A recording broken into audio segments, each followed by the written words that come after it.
నమస్కారం అండి. బరువు తగ్గే విషయంలో చాలా షార్ట్ కట్స్ మనాళ్ళు ఫాలో అయిపోతూ చాలా ప్రమాదంలో పడిపోతున్నారని, మంచి వెయిట్ లాస్ స్టోరీస్ మనం చెప్పుకుంటున్నాం గదండీ! జనరల్‌గా సెలబ్రిటీ వెయిట్ లాస్ స్టోరీస్‌కి చాలా డిమాండ్ ఉంటుంది. బాగా ఇంట్రెస్ట్‌గా చూస్తామని జెప్పి సెలబ్రిటీ స్టోరీస్ అన్నీ గూడా చెప్పుకుంటున్నాం. మరి అలాంటి సెలబ్రిటీ స్టోరీయే ఒకటి చెప్తాను. కానీ ఈమె వర్కౌట్ చేసి తగ్గలేదు. డైట్ కంట్రోల్ చేసి తగ్గలేదు. ఏ కోచ్ అంటే పెద్ద కోచ్‌లున్నారు కదండీ! ఆ కోచ్‌ల దగ్గరికి వెళ్లి కూడా తగ్గలేదు. Just injections. మాంజారో అనే ఒక ఇంజెక్షన్ ఉంది. మీకు తెలుసు కదండీ! మనోళ్ళకి ముందే తెలుస్తాయండోయ్ ఇలాంటివన్నీ కూడా. కానీ ఆ ఇంజెక్షన్ చేయించుకొని తగ్గాను. ఒకటి అరా కాదు ఏకంగా 24 కిలోల బరువు తగ్గాను అని చెప్పి ఒక సెలబ్రిటీ స్వయంగా చెప్పిందట. అంటే ఇక్కడ నేను ఇంజెక్షన్లు చేయించుకోండి, బరువు తగ్గండి అన్న విషయాన్ని ప్రమోట్ చేయటం కాదు నా ఉద్దేశం. ఈ వీడియో పూర్తిగా చూడండి. బాగా అవసరం చాలామందికి. బరువు ఎక్కువ ఉన్న ప్రతి ఒక్కళ్ళకి షేర్ చేయండి. ఎందుకు? ఒక్క బరువు ఒక్కటి చాలండి.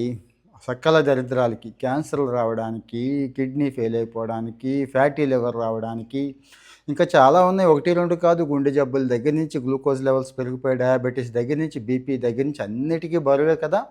బరువు తగ్గించుకోండి అంటే చాలామందికి కష్టం. ఒళ్ళొంగని వాళ్ళు కొంతమందైతే, టైం లేని వాళ్ళు కొంతమందైతే పాపం చాలా సమస్యలుంటాయండి. ముఖ్యంగా థైరాయిడ్, పీసీఓఎస్, మెటబాలిజం పడిపోవడం ఇంకా చాలా ఉంటాయి. వాళ్ళు ఎంత డైట్ చేసినా, ఎంత కష్టపడినా బరువు తగ్గే ప్రసక్తే ఉండదు. కానీ బరువు తగ్గకపోతే ఇదిగో ఎంత ప్రమాదమో తెలుసు కదా! ఆ ప్రమాదం ముంచుకొచ్చేస్తూ ఉంటుంది. సో, ఇక్కడ ఒక మంచి స్టోరీ మీకు షేర్ చేస్తున్నాను. మీరు కూడా గూగుల్ చేసి తెలుసుకోవచ్చు. Aishwarya Mohan Raj weight loss story అని కొట్టండి గూగుల్‌లో. ఈవిడ ఒక స్టాండప్ కమెడియన్ అండి. బాగా నవ్విస్తూ ఉంటుంది అందరిని. అలాగే చిన్న వేషాలు కూడా వస్తూ ఉంటాయి. యాక్ట్రెస్ కూడా. ఆవిడకి బరువు తగ్గడం చాలా అవసరం కదా! సో, మరి నేను బరువు తగ్గాను. నా వెయిట్ లాస్ స్టోరీ ఇది. మాంజారో అనే ఇంజెక్షన్ తీసుకున్నాను అని చెప్పింది కదా! వెంటనే మనకొక షార్ట్ కట్ గుర్తొస్తుంది. మనం కూడా ఓవర్ ది కౌంటర్ వెళ్ళిపోయి ఇంజెక్షన్ తెచ్చేసుకొని వేసేసుకుంటేనా, లేకపోతే ఎవరో ఒక డాక్టర్‌ని కన్సల్ట్ చేసేస్తే, డాక్టర్లు కూడా ఈ మధ్య మంచి ఆకలితో ఉన్న డాక్టర్లు ఉన్నారు కదండీ! అలాంటి వాళ్ళకి తగిలితే ఇక అంతే సంగతి. ఎందుకు పనికి రాకుండా అయిపోతాం అన్నట్టు. సో, ఇక్కడ ఏ సందర్భాల్లో ఈవిడ ఈవిడ బరువు తగ్గింది, ఎలా తగ్గిందనేది చూద్దామండి. ఈవిడని మెచ్చుకుంటూ చాలామంది బాలీవుడ్ సెలబ్రిటీస్ కూడానండి. అంటే ఆవిడ పోస్ట్ చేసేసింది డైరెక్ట్‌గా. నేనిగో ఈ ఇంజెక్షన్స్ వాడాను. వాడి ఇన్ని కిలోలు యావరేజ్‌గా నెలకి 4 కిలోలు చొప్పున వారానికి ఒక ఇంజెక్షన్ చొప్పున తీసుకుంటూ నెలకు 4 కిలోల చొప్పున తగ్గుతూ 24 కిలోలు తగ్గాను. స్లిమ్‌గా అయిపోయాను.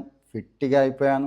ఇంతకు ముందుతో పోల్చుకుంటే ఇప్పుడు అందంగా ఉన్నాను, ఆరోగ్యంగా ఉన్నాను. నా మీద నాకు మంచి కాన్ఫిడెన్స్ అంటే కాన్ఫిడెన్స్ లెవెల్స్ కూడా బాగా బూస్ట్ అయినాయి అని చెప్పిన దానికి సోహా అలీ ఖాన్ కూడా రెస్పాండ్ అయ్యి ఆవిడ కూడా చాలా చెప్పారండి.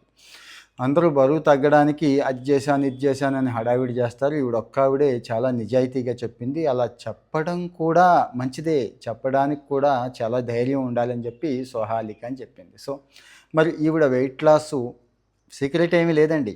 ఇంజెక్షన్. మీకు అర్థమైంది కదండీ! Medication, purely medication. కానీ మళ్ళీ ఒకటే పాయింటు, నా క్రెడిట్ కంటే కూడా ఇక్కడ డాక్టర్ల క్రెడిట్ ఎక్కువుంది. ఎందుకంటే ఆ ఇంజెక్షన్సు మనకి అంటే మనం ఉన్న ఎన్విరాన్మెంట్‌లో, ఆవిడున్న కండిషన్స్‌లో ఆవిడకి ఇంజెక్షన్ సజెస్ట్ చేయడమే కాకుండా, ఆ ఇంజెక్షన్ చక్కగా ఇస్తూ ఆవిడ వెయిట్ లాస్ మొత్తం ఏదైతే ఉందో ప్రోగ్రెస్‌ని జాగ్రత్తగా రికార్డ్ చేస్తూ ఎప్పటికప్పుడు చేశారు కాబట్టి ఆ మాంజారో మెడిసిన్ అనేది అంత బాగా పనిచేసింది అని చెప్పి ఆవిడ చెప్తుందండి. స్వయంగానే ఆవిడ ట్వీట్‌లో చెప్తే పెద్ద సెలబ్రిటీలు కూడా దీన్ని ఒప్పుకుంటూ చాలా ధైర్యంగా చెప్పింది. చాలా చక్కగా చెప్పింది అని చెప్పి ఆవిడ చెప్తుంది. ఎందుకంటే ఏదైనా ఒక ట్రీట్మెంటు తీసుకునేటప్పుడు మనం పిచ్చి ఇన్‌ఫ్లుయెన్సర్స్ అందరిని కూడా నాబోటి వాడు ఎవడో ఒకడు చెప్తూ ఉంటే ఇక అది ఫాలో అయిపోతూ ఉంటారు తప్పించి, వాళ్ళు ఆ రంగంలో ప్రముఖులా కాదా, పేరు ప్రఖ్యాతులు ఉన్నవాళ్ళా కాదనేది చెక్ చేసుకోం. అక్కడే ఇబ్బంది పడుతున్నాం. వాళ్ళేమో డబ్బు సంపాదన మీద ఉంటున్నారు. ఇన్‌ఫ్లుయెన్సర్‌ల మాట నమ్మేసి వెళ్ళొద్దని చెప్పటం ఒకటి. మంచి మెడికల్ ఎక్స్‌పర్ట్స్ అంటే అది కూడా వ్యాపారం అయిపోయిందిలెండి. మంచి వాళ్ళని చూసుకోండి. అలాగని ఇప్పుడేదో చెప్పాను కదా! ఒజంపిక్, మాంజారో అని చెప్పి పనిచేస్తాయని చెప్పి దయచేసి అవి బరువు తగ్గే ట్రెండ్స్ కాదు. గుర్తుంచుకోండి. కొద్ది మందికి మాత్రమే. ఏది ఐశ్వర్య మోహన్ రాజ్ లాంటి వాళ్ళకి మాత్రమే.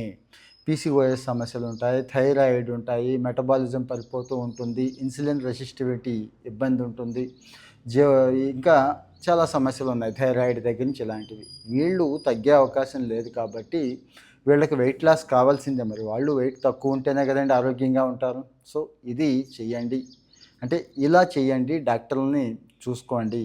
అంటే డాక్టర్ వల్ల మాత్రమే నాకు మేలు జరిగిందని క్లియర్‌గా చెప్తూ, యావరేజ్‌గా నేను వారానికి ఒక ఇంజెక్షన్ తీసుకున్నాను.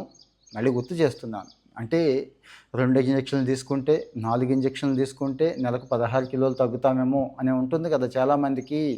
చాలా తప్పది. యావరేజ్‌గా డైటీషియన్స్ గానీ, ఫిట్‌నెస్ కోచ్‌లు గానీ, డాక్టర్లు ఫేమస్ డాక్టర్లు ఎవరు చెప్పినా గానీ, యావరేజ్‌గా నెలకి 4 కిలోలు తగ్గటం అనేది సేఫ్ సైడు. అంతకు మించి తగ్గకూడదు అని కూడా చెప్తారండి. ఎందుకంటే లోపల ఆర్గాన్ డ్యామేజ్ దగ్గర నుంచి చాలా జరుగుతూ ఉంటుంది. ఇంకా నా వెయిట్ లాస్ స్టోరీ అంటే అసలు నేను వెయిటే పెరగలేదు. ఇంక వెయిట్ లాస్ ఎందుకు? అంటే లాస్ట్ 25 ఇయర్స్ నుంచి నేను ఇదే ఇప్పుడున్న 70కి 1 కిలో అటు ఇటు ఉంటుంది. అదే మెయింటైన్ చేస్తున్నానండి.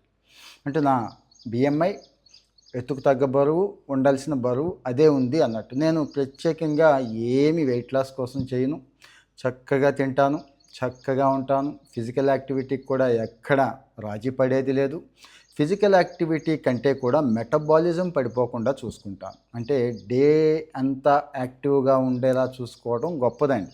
ఫిజికల్ యాక్టివిటీ ఒక గంటతో పోతుంది. గట్టిగా అయితే 500, 600 క్యాలరీస్ బర్న్ అవుతాయి. డే అంతా యాక్టివ్‌గా ఉంటే ఇంకో 1000 క్యాలరీస్ బర్న్ చేసుకునేలా చూస్తాను. మీరు కామెంట్ చేస్తే అది ఏంటండి, ఎలా, ఏంటి అంటే అది ఇంకొక వీడియో డీటెయిల్డ్‌గా చెప్తాను. ఇక తిండి కూడా యాంటీ ఇన్‌ఫ్లమేటరీ ఉండేలా చూసుకుంటాను. అలాగే మెటబాలిజాన్ని పెంచే ఫుడ్స్ ఉన్నాయండి మనకి. అంటే బరువు తగ్గే విషయంలో నేను బలంగా నమ్ముతాను. బరువు పెరిగిపోకుండా ఉండే విషయంలో మెటబాలిజం చాలా చాలా ఇంపార్టెంట్ అని. అంటే సో, ఇక్కడ 80% తిండి, 20% వర్క్ కదండీ! ఈ రెండిటిని కూడా నేను బ్యాలెన్స్ చేసుకుంటూ ఉంటాను. అట్ ది సేమ్ టైం మరి హెల్తీగా ఉండాలి, ఫిట్‌గా ఉండాలి, అందంగా ఉండాలి. ఇవి కూడా ఇంపార్టెంట్ కదండీ!